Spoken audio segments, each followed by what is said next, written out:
falar até baixo, hein? Olá, tudo bem? Aqui está tudo bem. Hoje, o nosso canal é com o maestro Sérgio Gabriel. Aprecie,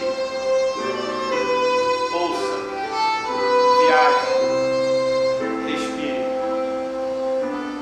ilumine, agradeça,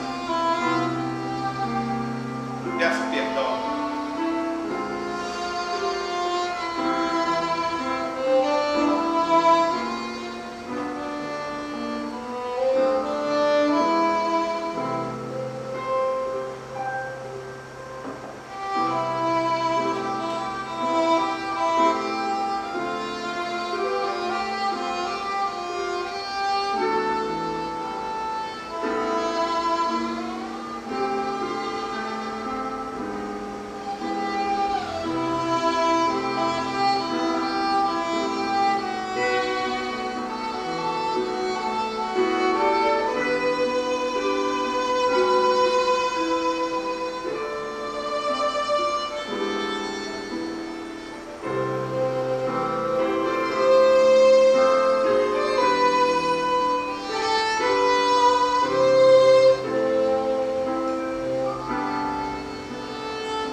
Maravilha, hein, Sérgio, obrigado por você ter aceitado o nosso convite aí. Sérgio não, maestro, temos que respeitar a hierarquia, o maestro Sérgio Gabriel. Muito obrigado por você ter vindo aqui, do nosso amigo Thiago, ter nos cedido esse espaço de estar falando aqui dentro da casa dele, no restaurante Noan, né? E para te iniciar, quero deixar aqui uma lembrança. Vamos fazer o inverso do jogo, né? O jogo entregava no final, né? Então, como eu sou um pouco ansioso, eu entregava para quebrar um pouco a ansiedade. Obrigado. Uma lembrança do canal, estamos conversando nesse programa, essa lembrança para o nosso amigo Sérgio Gabriel. Olha só, eu quase fico sem palavras num programa de entrevista.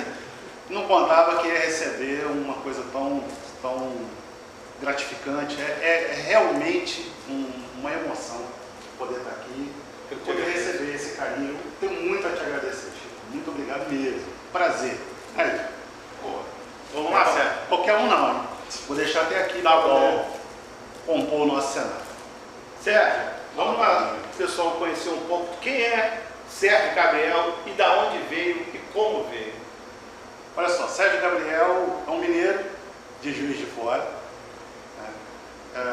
Sou músico há 25 anos, violinista há 25 anos, porém a minha atividade principal durante muitos anos, né, eu sou militar de carreira, oficial do Exército, e o meu encontro com a música é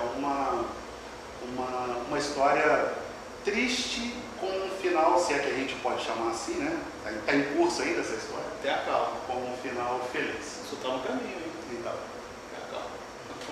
Vamos chegar lá, hein? Venho das Minas Gerais e estou aqui na região dos Lagos há 15 anos já desenvolvendo esse trabalho com a música.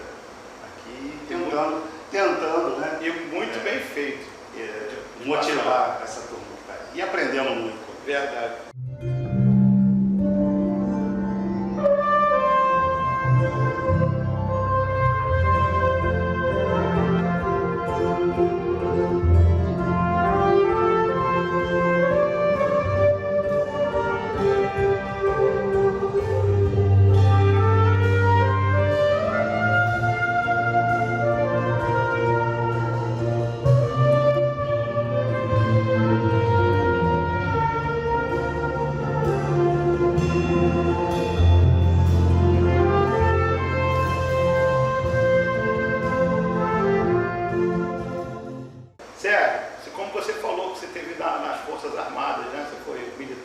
foi, não, nunca deixa de ser militar, né? Sim, sou militar da Esse, reserva. o militar interno da hora marcada, do dia, tem que estar ali, cumprir com o que falou. Lá também nas Forças Armadas, você teve essa participação na música também, teve esse nuance?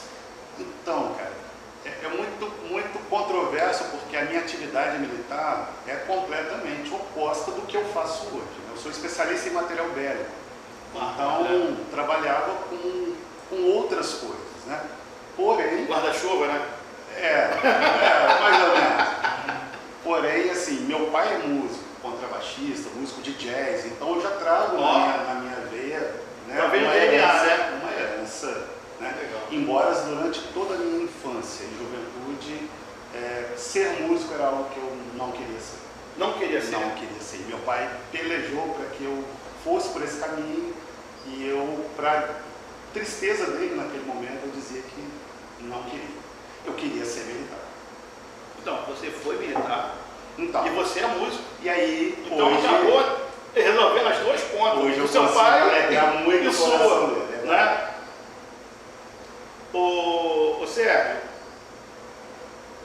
o seu encontro com Deus foi um negócio emocionante, né? Que você quase já falou aí, que foi esse encontro com Deus. Quando ele falou, cara, comigo isso lá na loja, rapaz, foi um negócio fantástico. Foi não, é um negócio fantástico, é algo muito fantástico. Que daí que ele teve o encontro com a música, algo desse tipo assim, né? Exatamente. Para não me atropelar, para eu não errar, né? Já faz um bom tempo que nós tivemos essa conversa. Aí eu deixo para você falar, que acho que é... Agora pode, larga o ar. Que você ia falar antes do tempo. Então, cara, na verdade eu posso dizer, tanto relembrar você e aqueles que nos acompanham, que eu fui resgatado, né, através da música. Tive a felicidade de ter um Deus que permitiu que eu trilhasse e alcançasse todos aqueles objetivos que eu tinha na minha infância, na minha adolescência, que era exatamente esse. Essa questão da disciplina, do horário, isso nunca foi uma dificuldade para mim, e já vi muitas pessoas dentro da carreira militar tendo dificuldade em ser disciplinado, e esse talvez fosse o maior desafio daqueles jovens, né? Ter que arrumar sua cama, ter que estar com o uniforme bem ajustado. Isso nunca foi uma dificuldade, porque eu já tinha isso naturalmente. Então, a minha passagem pelas Forças Armadas, ela foi prazerosa do início ao fim. Haja visto que com 24 anos, né, quando eu ingressei com 19, com 24 anos eu já tinha alcançado, vamos dizer assim, o ápice da carreira militar para um militar que ingressou como recruta, por exemplo, né? Com 24 anos eu já tinha me especializado em várias coisas, então eu já era especialista em material bélico, e aí começa a parte traumática dessa conversa, né?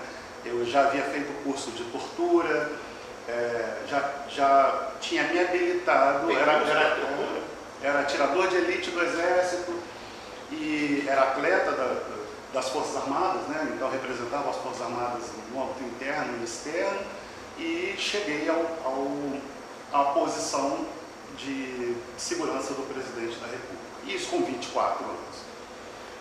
A conta disso, vamos dizer assim, é que isso entrou dentro de mim com muita força. Então, posso dizer, sem sombra de dúvidas, e sem medo de me abrir para quem está me ouvindo, mesmo porque eu estou falando de mim, e aí eu falo com muita liberdade. Toda propriedade. Né? A soberba tomou conta da miséria do ser humano, que era isso, soberba mesmo. De fato, eu era muito bom naquilo que eu fazia.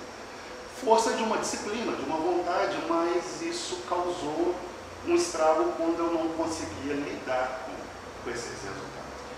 Então, cheguei a trabalhar, né, fazendo a segurança pessoal do presidente, mas me tornei uma pessoa soberba. Então, trabalhei depois na preparação dos militares que iam para a Força de Paz no exterior, e fazia isso. Tudo que eu fazia muito bem, eu procurava fazer com muita dedicação, procurava fazer bem, porque também era uma característica, mas muitas das vezes, passava do limite.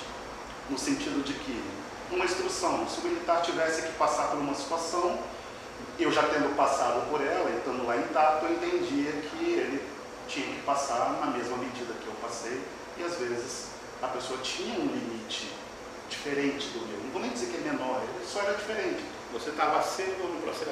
Talvez eu tenha passado com um pouco mais de desenvoltura numa coisa que estava machucando o outro e eu poderia ter sensibilidade de perceber isso. E naquela altura eu não percebi. Era a sensibilidade musical que faltou no momento? Era a sensibilidade, que ainda não tinha. Que não tinha, né? Não tinha.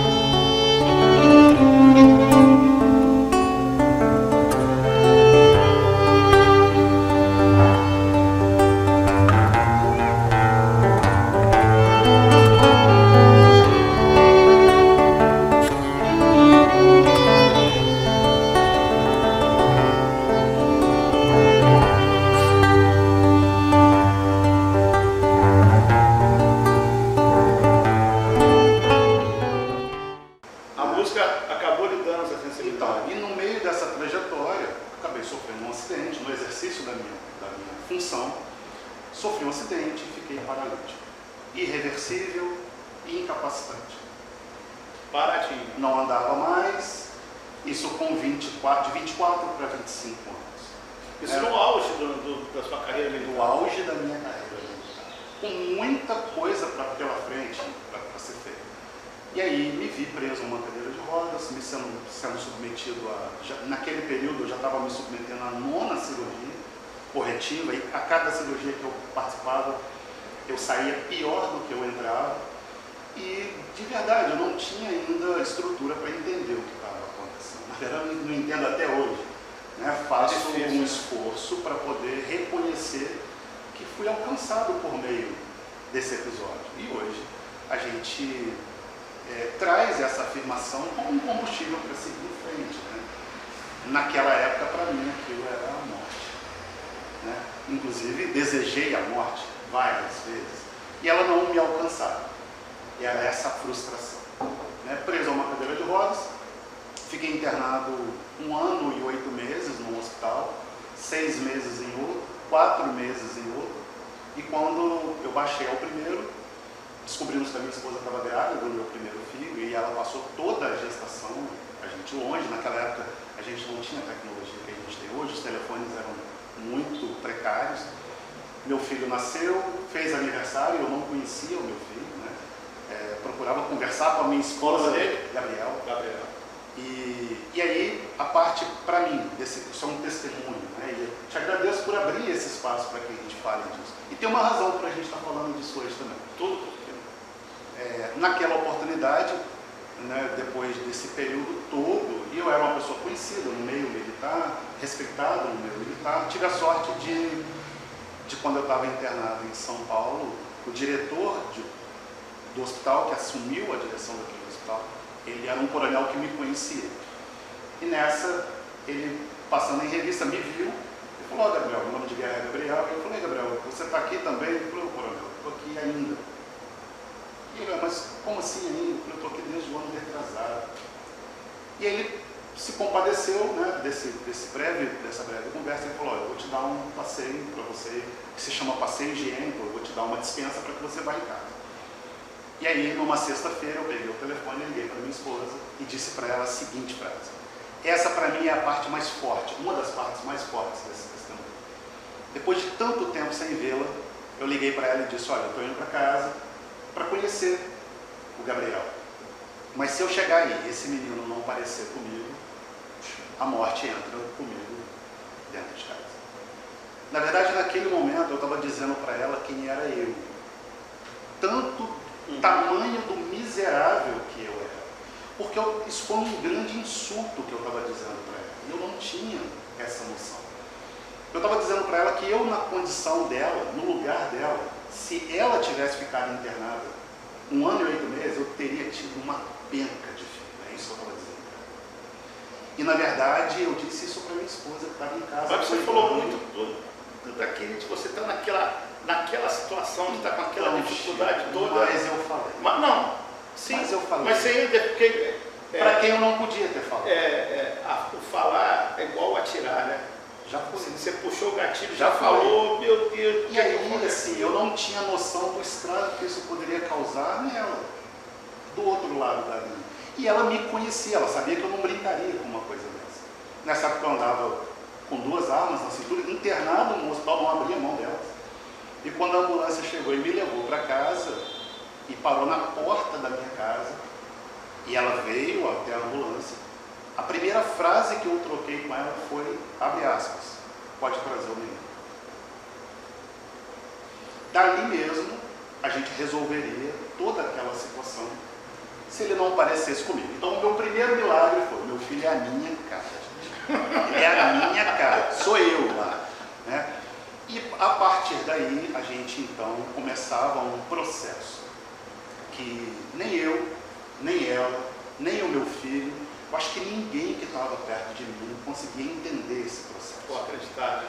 Eu era o improvável. Tá? Qualquer pessoa poderia ser convertida por Deus, vamos dizer assim, menos eu. Da forma que estava. Então, era necessário que eu chegasse naquela situação para que Deus colocasse em mim algo que faltava. Porque eu já era um escolhido. Eu creio que todos nós somos escolhidos.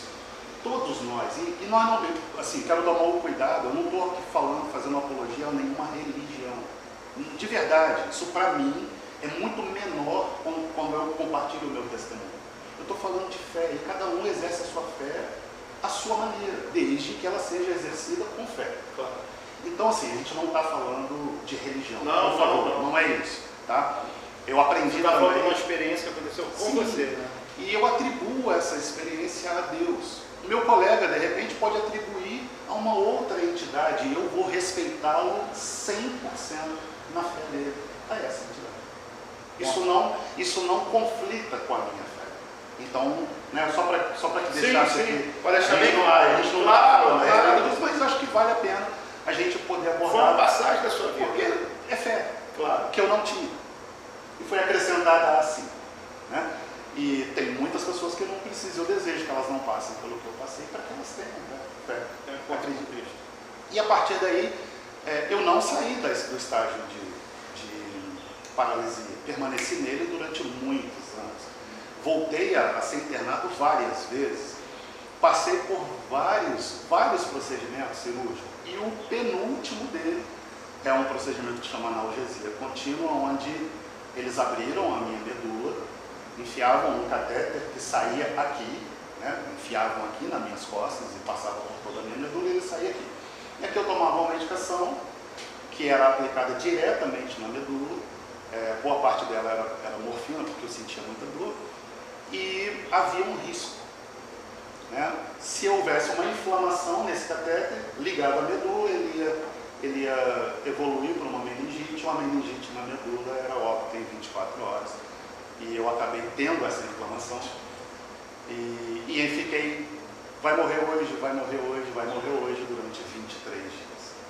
E 23 dias depois, uma médica me deu alta e dizendo para mim que era para eu ir morrer na minha casa, porque se eu morresse ali eu ia causar um grande transtorno para eles. E nessa hora eu saio do hospital e me separo pela primeira vez da minha esposa. Já faço um parênteses aqui, eu me separei e casei com ela 3 vezes. Então, assim, nós temos um relacionamento sólido, tendo sido interrompido 3 vezes por minha vontade, mas naquela situação eu não aguentava vê-la, me vendo passar pelo que eu estava passando, e a única forma de eu não presenciar mais o estado que ela ficava foi falando algumas coisas que foi intencional, para que eu mexesse com o brilho dela e ela me abandonasse naquele hospital. E a resposta que ela me deu, isso aconteceu meio-dia, né? Ela foi para casa muito machucada pelo que eu falei, e quando foi às 17 horas ela voltou para o hospital, e eu falei, o que você está fazendo aqui? E ela disse para mim, eu entrei com você aqui, e eu só saio daqui com você. Esteja você vivo ou morto, parecia até aquele cartaz do Farote. E aí quando eles me deram alta, que nós chegamos no estacionamento, eu disse para ela, pronto, nós saímos do hospital, agora o seu compromisso comigo acabou, você toma aquele caminho que eu tomo esse. E aí me separei dela pela primeira vez com esse propósito, de diminuir o sofrimento que eu via. Já era uma manifestação de uma sensibilidade. Não era o melhor a ser feito, tanto é que foi corrigido depois, mas ali eu já estava começando a abrir mão de algo para mim, porque estar com ela era a melhor coisa que eu podia ter. Mas você enxergava que ela trabalhava a vida dela. Ela estava sofrendo talvez mais do que E o encontro? E aí, numa dessas idas e vindas, eu tive um sonho, numa noite, que hoje eu digo que é um sonho para que as pessoas compreendam, né? E nessa noite eu já tinha ido para a reserva, e quando eu fui para a reserva, a arma que eu trabalhava com ela foi aposentada junto comigo. E nesse sonho eu via uma pessoa que me entregava um instrumento, um violino, e me propunha então uma troca. E a frase que essa pessoa trocou comigo foi: eu quero te trocar com você, você me dá o seu fuzil e eu te dou esse instrumento para que ao invés de tirar, você passe a ganhar vidas para mim. Você aceita?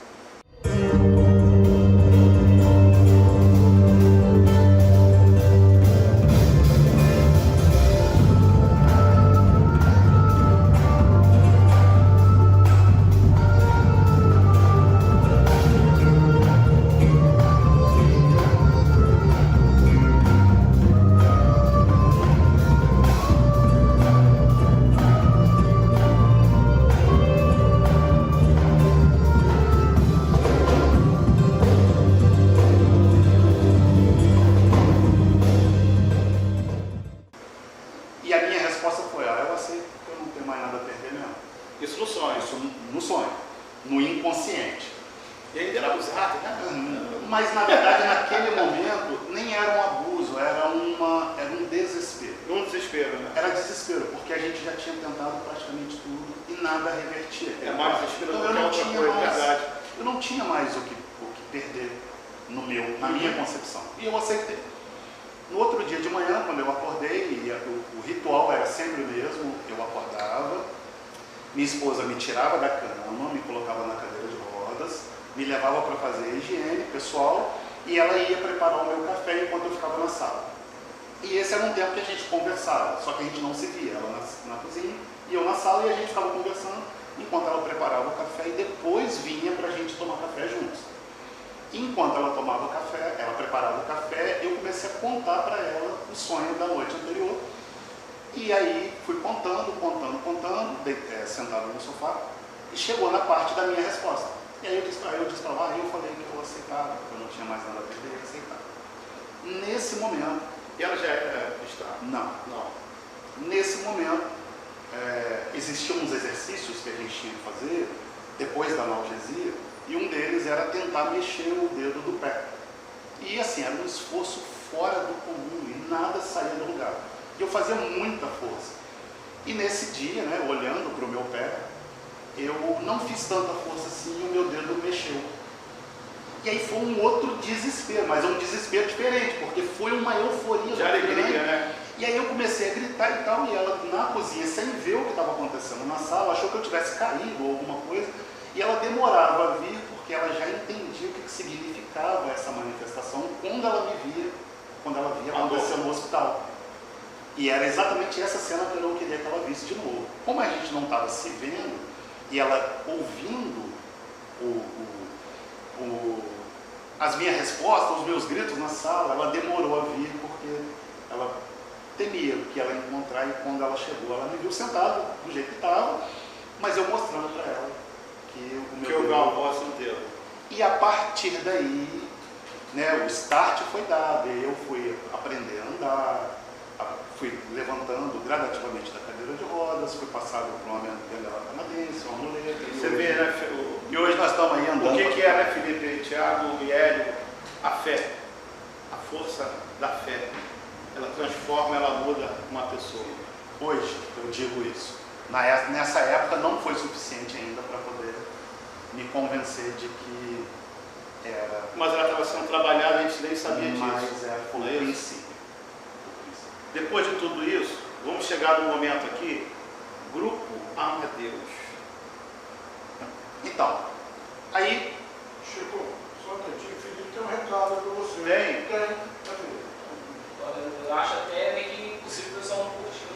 Não, vai lá, parece lá, vai lá, Por favor. vai lá. Eu vou ouvir a cena, velho. Vai lá, Felipe, vai lá. Aqui, gente, vamos lá. Vamos curtir, compartilhar. A gente precisa dessa ajuda de vocês. O compartilhamento, a curtida e a inscrição. Vê que vocês estão falando aí desse relato de vida aqui do nosso amigo Sérgio Gabriel. Quem não tem fé, só pensa. Não precisa ter a fé. Mas só reflete o que é a fé. O que é acreditar num Deus vivo. Amém. Então, Grupo Amadeus.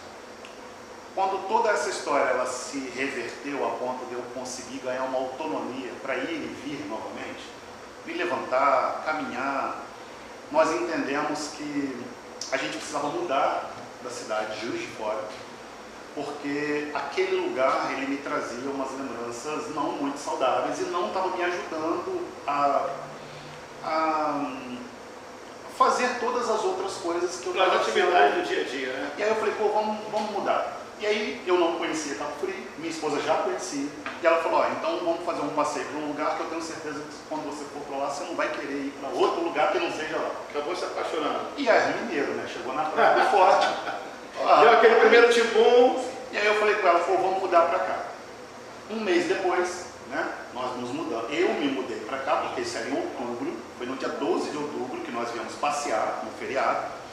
O Gabriel estava estudando ainda, e aí nós acertamos tudo aqui. Falei para ela, então eu vou no mês que vem, novembro, e dá tempo dele concluir o estudo, e em dezembro ele entrar de férias, aí você vai indo definitivamente. Aí eu vim para cá, alugamos um apartamento, eu trouxe a mudança, e fiquei esperando eles chegarem, e em dezembro nós chegamos para cá, toda a família, e lá em Juiz de Fora eu já trabalhava com música, aí eu já tinha assumido o violino como sendo a ferramenta que iria ser utilizada para aquele propósito.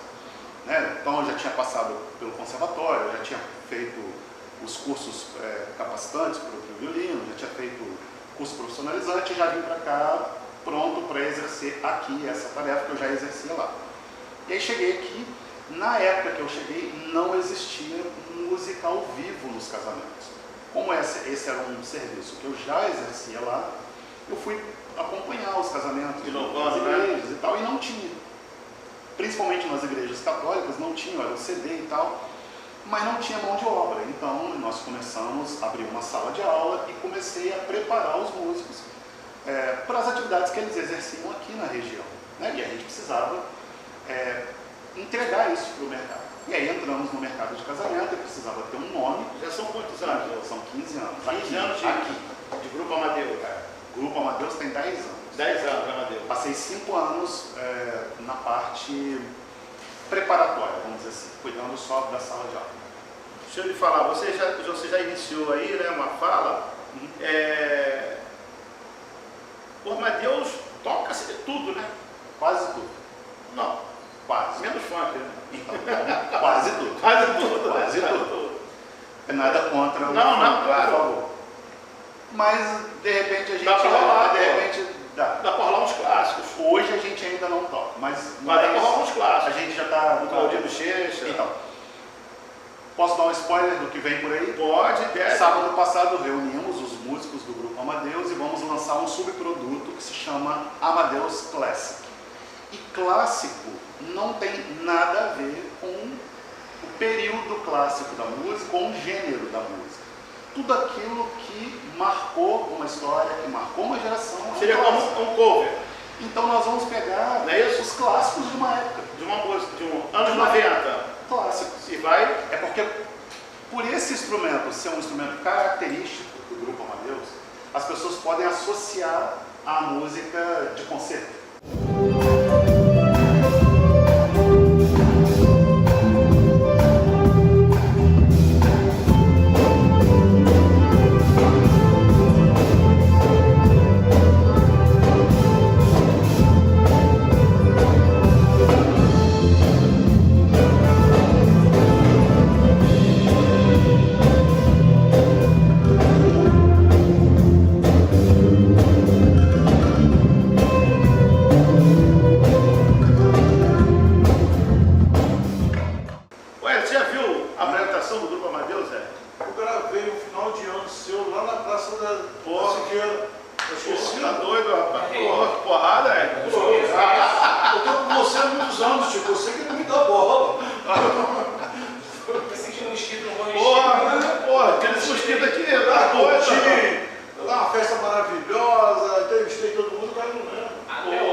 Então ele veio do rock and roll, brinca, né? MPB, jazz. Isso aí. Chico, Boa música, né? Chico, vou beber uma água, esse programa vai dar o que falar, vai ter que fazer. Mas calma aí, deixa. Não, vamos fazer mais uma pergunta aqui para ele. Maestro, a importância de tocar nos casamentos para esse nicho junto com o Amadeus. Você já falou que começou aí, e como é que é isso aí? Como é que foi? Como é que é isso para o Amadeus? Cara, o mercado de casamento, ele abriu portas para muitos músicos da região. O Grupo Amadeus abriu portas para muitos músicos da região. Então, estar no mercado de casamento, estar nesse universo, nesse nicho de casamento, na verdade, a gente está se preparando para poder executar aquelas canções em basicamente qualquer situação que a gente for chamado. Só que no casamento exige da gente uma desenvoltura muito grande para a gente poder estar ali, porque os momentos são muito curtos, são muito dinâmicos, mas a gente não tem como adivinhar assim, quanto tempo de uma música a gente vai tocar no A casamento. preparação para o casamento é de uma forma e com uma apresentação completamente diferente. No casamento o tempo é mais curto. Infinitamente mais curto. É a distância de onde o casal Só toca aquele momento. até ele chegar. Então, a gente não tem como mensurar quanto vai ser isso. Então, a gente prepara a música toda, sempre prepara a música toda e avalia na hora como que a gente vai entregar aquele momento. Aí vai a sensibilidade do corte, né? Por exemplo, tem música que dependendo do tamanho, do espaço entre a saída do cortejo ou do casal até a chegada no altar, é muito curto. De repente, na introdução, acabou a música. Então, a gente tem que ter esse feeling de naquele momento vamos começar pelo refrão, que normalmente é a parte da música em que a maior parte das pessoas conhece. Entregamos o refrão, a gente pode agora voltar no início da música que está tranquilo. E não só isso também, o casamento ele envolve assim, uma série de detalhes mínimos, né? Sim. E ali você está lidando muito com amor, né? E a sensibilidade ela está aflorando naquele dia, né? Então quer dizer, essa música ela tem que estar... A música, ela é parte da cerimônia. O músico talvez não seja. Mas o conjunto Então, da quem obra, tem né? que aparecer quando a gente está na A cerimônia? música. A música. O músico não. Então, a gente tem que saber ser discreto para que a música cumpra o seu papel naquele É cenário. como se fosse um ninja. E aí, beleza. Mas ela é completamente diferente do que você colocar uma música mecânica. Não quer dizer que o músico não tem importância. Claro que Não. tem essa grande importância. Não é que de repente vai ver que ele está tirando a importância do músico. Não, de forma Nada disso. alguma. Ele está colocando que a música ele sobrepõe ao músico. Com toda né? certeza. Agora, sem o músico não tem a Não música. tem. Então a gente tem que saber, assim, naquele momento, quem tem que aparecer no casamento? Os noivos. Isso. Então a gente tem que saber sair de cena para que eles possam curtir, para que eles possam receber e na maioria das vezes o Grupo Amadeus ele sempre se empenha a superar a expectativa de quem nos contrata. A gente sempre pode fazer algo a mais. A gente sempre pode fazer um pouco mais do que... O diretor já está puxando a orelha ali. Gente, ó, esse é o primeiro bloco do canal Não Fique Confuso com o maestro Sérgio Gabriel. Siga para o próximo. Valeu?